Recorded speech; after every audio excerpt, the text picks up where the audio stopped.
Good morning, lovely humans. Mr. Narowski and our new dog Sam here.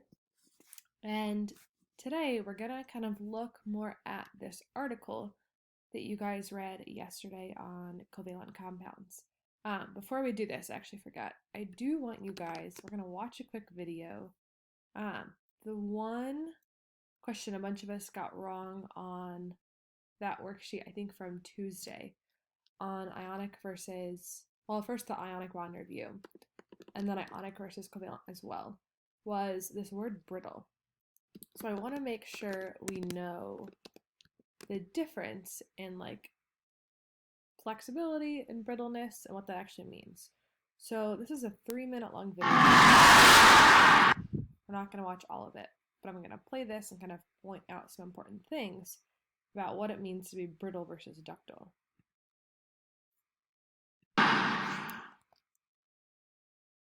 Now we can look at different stress strain graphs for different materials. So first of all, let's look at a crunchy. Now the crunchy is quite a strong material, and if what we can do is we can do some kind of stress test where we maybe apply a load, and what we find is that it doesn't break. And therefore this material could be seen to be quite strong, but yet it has certain properties. It might be quite brittle, and although you can apply a stress to it, it doesn't strain much before it fractures. And what we find is it just has this clean break. So that was an important line you just said there. I'm going to repeat that and I'll turn on the closed captioning so we can kind of hear that again. Properties, it might be quite brittle, and although you can apply a stress to it, it doesn't strain much before it fractures. And what we find is it just... So it's not going to bend at all before it actually breaks. That would be the definition of brittle, is like not bendable. Has this clean break. So this is maybe a material which, if we looked at the stress strain graph, would look like this. And what we find is that there's not much movement before it breaks, and it has a very high ultimate tensile strength, which is this kind of value up here, but yet it doesn't move much before it fractures. So this one here might be our crunchy. Next up, we have a Mars bar. So the Mars bar might not be as strong as a crunchy, but what we find is that if we apply a load to it, I'm just going to apply a force in the middle, is that it doesn't just fracture. What it tends to do is it tends to have this kind of region here where it's not quite elastic anymore. It doesn't go back to the original shape. We have a region of plastic deformation, and as I move it, it's going to take a while before it actually breaks. And if we were to draw maybe the graph of... So we'd say this material is a little bit less brittle. So when we broke it, the entire thing didn't just break in two, it's still connected in certain pieces. So it'd be a little bit more ductile or malleable than the crunchy bar, which would be more brittle. Of a Mars bar, it might look a bit like this. So maybe this is our stress strain graph for a Mars bar. Finally, here we have a WAM bar, and if we look at this, what we might see with a WAM bar is that even though I apply quite a small force, we get quite a long extension.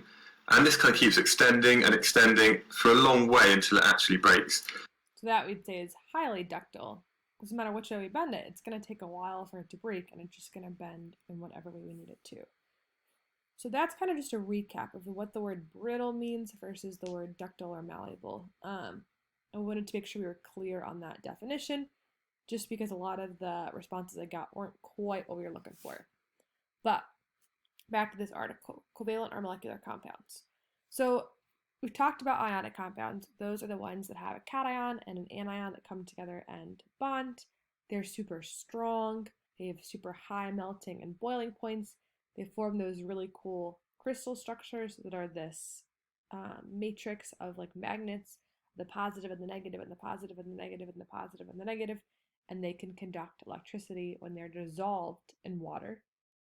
Because when they're in water, all those ions are separated and they can literally flow and carry a current.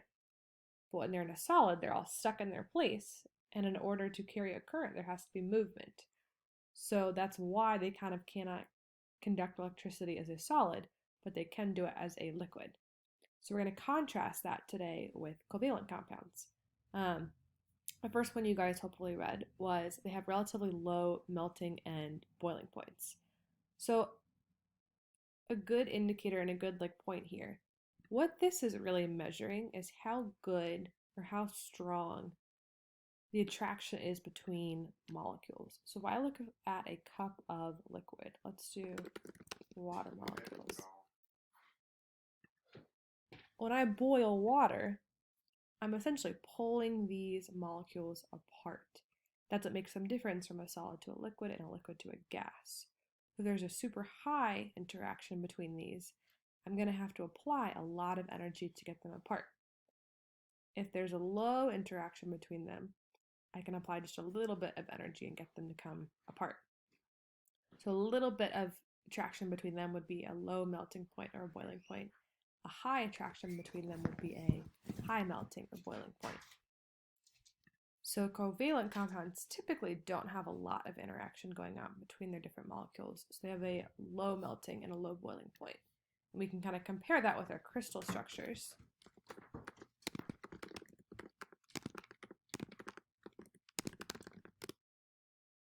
I'd have to put in a lot of energy to get all these things to separate. There's just a giant complex of them, and to get them all to separate, to either melt or maybe turn into a gas, would require a lot of energy, and therefore have a super high melting and or boiling point. Or the next one is that covalent compounds tend to be soft and relatively flexible. That means that if we see something that's a liquid or a gas, odds are it's probably going to be a covalent compound. Could be metallic if it's liquid, but odds are, especially at room temperature, it's going to be a covalent compound. And then soft solids, so my pillow here, ta-da, is going to be a covalent compound. It's soft, it's pretty flexible in the fact that it's not super hard, and therefore it's a covalent compound. We can also contrast that with my mom's guitar over here. The wood over there is still going to be a covalent compound. And if we kind of look at that and we contrast that with, for example, our dog's metal water bowl, there's some differences. They're both hard. Knock on them, they're both going to be pretty solid. But the wood is a little bit more soft in a way than a metal. I can break that with my bare hands if I needed to, or with a hammer. Bending something metal takes a lot more force than the guitar. Next one tend to be more flammable, because they have hydrogen and carbon atoms which undergo a combustion reaction, and then they don't dissolve well in water. And the last one,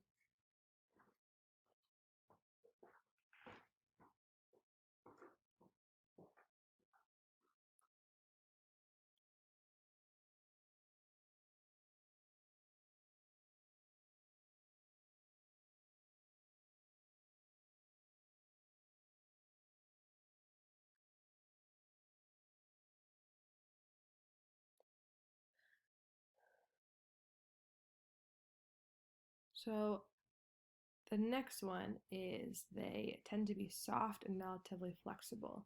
That means if we see something that's a liquid or a gas, odds are it is a covalent compound.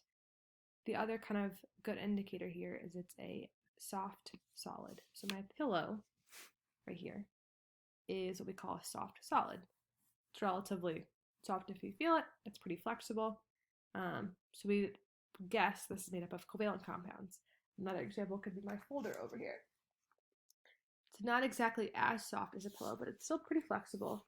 It's a pretty sturdy surface, but it doesn't have a lot of properties of ionic compounds. The fact that it doesn't really have a crystal structure. So we could say it's probably made up of covalent compounds or covalent bonds. Another good example of a solid that's a covalent compound is wood. And wood actually is mostly made up of carbon and hydrogen, which is also why it's so flammable, because those are both highly flammable elements that undergo combustion. Keep in mind, covalent compounds, nonmetals, and these elements are both classified as a nonmetal. The last two, covalent compounds, don't typically conduct electricity. The exception to this are what we call those polar covalent compounds, like we had seen on Wednesday. Because those do have a positive and a negative end, which are similar to ions. So they're not great conductors necessarily, but some of them actually can, but they have to be a polar compound. And that also kind of comes down to this one about why they dissolve or don't dissolve in water. Water is polar. It has a positive end and a negative end. And if there's an ionic compound, we can have those positive and negative things actually attract, just like magnets. If you have positive and negative in something with no charge, it's not going to dissolve in there. It comes down to this rule called like dissolves like. That means two charged things will dissolve. Two non-charged things will dissolve. So most of the time, like if I put my folder in a cup of water, it's not going to dissolve. It'll get wet, but it's not going to dissolve. If I put my pillow in water, it's not going to dissolve. And those would make us think those are both non-polar compounds. So I'm going to give you a couple things at the end of this to think about. If they're going to be a metallic bond, an ionic bond, or a covalent bond. And then we're going to talk about why afterwards. So the first one is going to be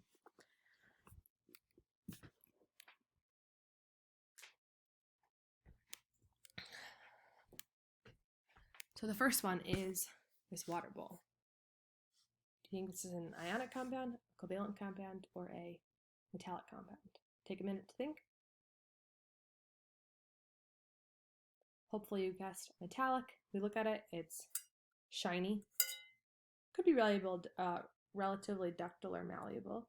It will conduct electricity. It has a pretty high melting and boiling point. It's also a metal. So all good indicators that this is a metallic compound. All right, take a minute and go grab something else.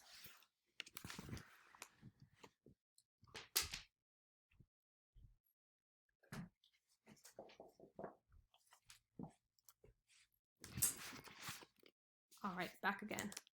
Plastic water bottles. What do we think? Metallic, ionic, covalent? Hopefully you said covalent.